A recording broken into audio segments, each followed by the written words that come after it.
The mysql Malayalam tutorial for beginners serves as an accessible guide for those looking to learn web development using and mysql in the Malayalam language. The tutorial covers fundamental concepts such as setting up a local development environment, understanding syntax, and basic mysql database operations.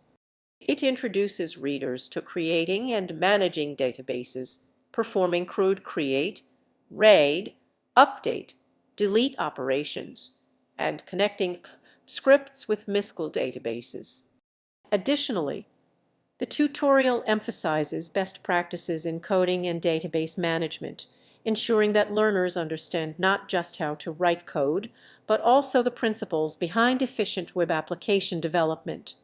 By incorporating examples and practical exercises, this tutorial aims to build a solid foundation for beginners, enabling them to create dynamic websites and applications.